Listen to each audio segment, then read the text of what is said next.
Hello বন্ধুরা, শম্পার স্বাদঘর নিয়ে চলে এসেছি আবার তোমাদের সামনে। শুভ দুপুর বন্ধুরা। আজকে যেটা শেয়ার করব সেটা হচ্ছে বাঁধাকপির ভর্তা।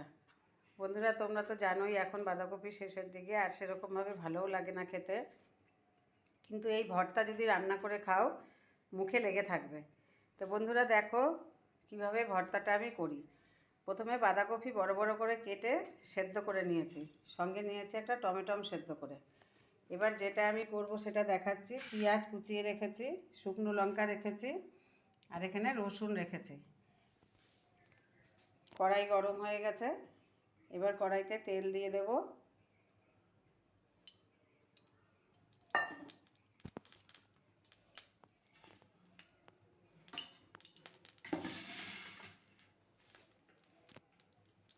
এবার রসুন আর শুকনো লঙ্কাটা ভেজে নেব।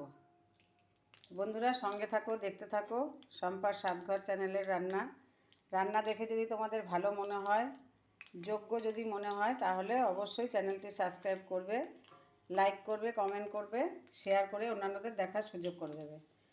চলো বন্ধুরা দেখে নেওয়া যাক যে বাঁধাকপির ভর্তা কিভাবে রান্না করব। দেখো বন্ধুরা, রসুন ভাজা ভাজা হয়ে গেছে।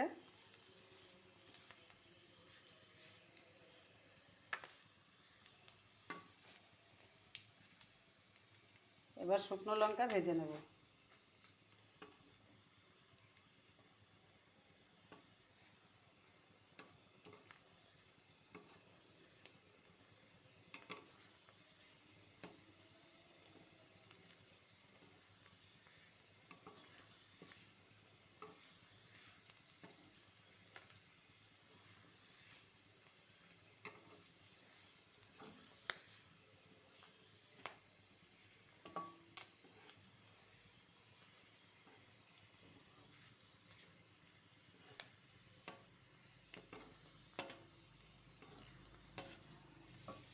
রসুন শুকনো লঙ্কা দুটোই ভাজা হয়ে গেছে, এবার এগুলো তুলে রাখবো। এবার তেলের মধ্যে দিয়ে দেব কিছুটা কালো জিরা ফোড়ন।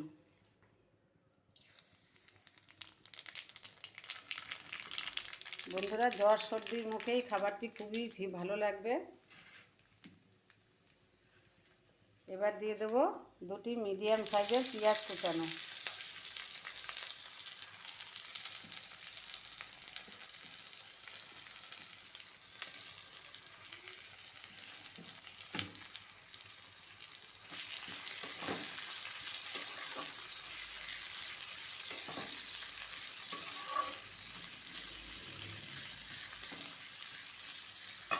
পেঁয়াজটা ভাজা হতে থাকবে, ততক্ষণে আমি এগুলো সব মিক্সিতে পেস্ট করে নেব। তো বন্ধুরা পেঁয়াজ আমার ভাজা হয়ে গেছে লাল করে। এবার পেস্ট করে রাখা বাঁধাকপি আর টমেটো দিয়ে দেব।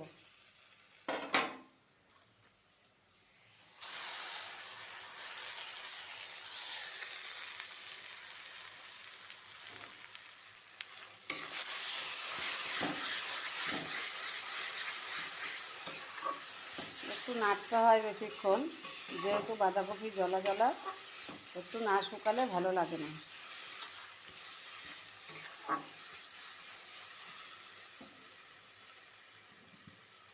এবার দিয়ে দেবো এর মধ্যে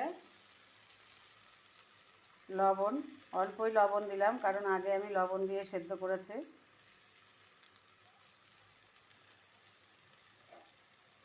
দিয়ে দেবো হলুদ গুঁড়ো।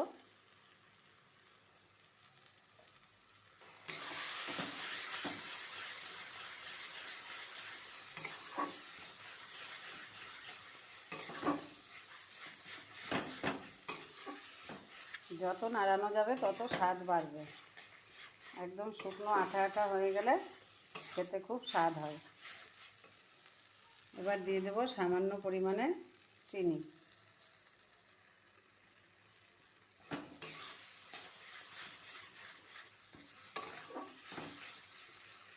এদিকে এটা মজতে থাকুক, জলটা টানতে থাকুক। এবার আমি এটা হাত দিয়ে গুঁড়ো করে নিই।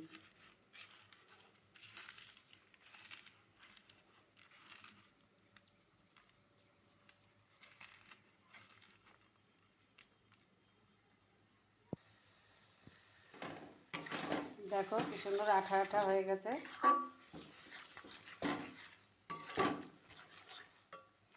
এবার দিয়ে দেবো আমি এই রসুন আর শুকনো লঙ্কার গুঁড়োটা।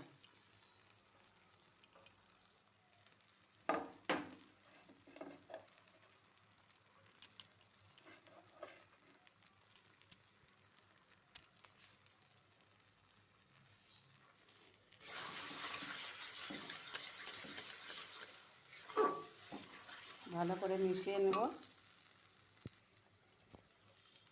দেখো আমার ভর্তা, বাঁধাকপির ভর্তা একদম রেডি। বন্ধুরা যারা খেয়েছো তারা তো জানোই, যারা খাওনি তারা করে খেয়ে দেখবে, এই দিয়েই এক থালা ভাত উঠে যাবে,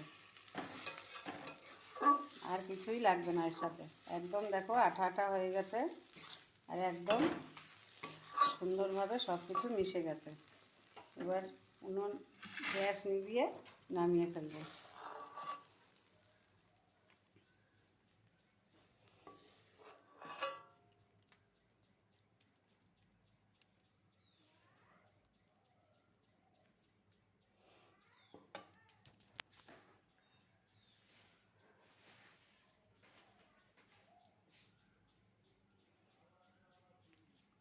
উপরে দিয়ে দেবো একটা কাঁচা লঙ্কা।